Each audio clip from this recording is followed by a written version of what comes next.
नमस्कार, मी पंजाब डक. आज आहे 2 फेब्रुवारी 2025 आणि मी आहे माझ्या शेतामध्ये या ठिकाणाहून शेतकऱ्याला अंदाज देणार आहे. कारण की राज्यात शेतकऱ्याचा हरभरा काढणी चालू झाला आहे. म्हणजे हे काय असा हरभरा आता काढायला आला आहे. आमचा हा 23 ऑक्टोबरचा आहे.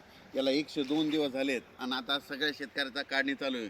तर सर्व शेतकऱ्याचे फोन येलेत, मग आता पाऊस येईल का? तर राज्यातल्या शेतकऱ्याला सांगतो, राज्यामध्ये सध्या काही पाऊस येणार नाही, काही चिंता करायची गरज नाही. फक्त अंशात ढगाळ वातावरण राहणार आहे, त्याच्यामुळे काही चिंता करायची गरज नाही. जवळपास 20-21 दिवस काही पावसाचं वातावरण तयार होणार नाही, म्हणून काही चिंता करायची गरज नाही.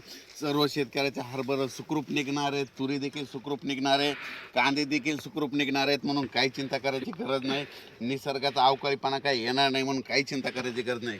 राज्यातल्या सर्व शेतकऱ्याला सांगू इच्छितो की राज्यामध्ये सांगायचं झालं तर म्हणजे आज 2, 3, 4, 5 दरम्यान राज्यात हवामान कोरडंच आहे. फक्त अंशतः ढगाळ राहणार आहे, म्हणून हा अंदाज लक्षात द्यायचा.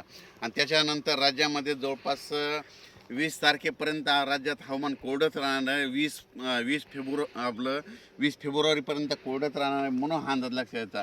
पण राज्यात सध्या तरी पावसाचं वातावरण राहणार नाही, म्हणून काही चिंता करायची गरज नाही.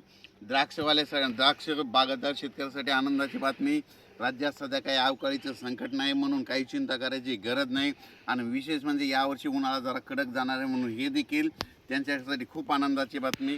आणि ज्या शेतकऱ्याचा हरभरा काढणी चालू आहे त्याने आता तुम्ही काढू शकता, कारण की अवकाळीचं काही संकट नाही, म्हणून हे लक्षात घ्यायचं.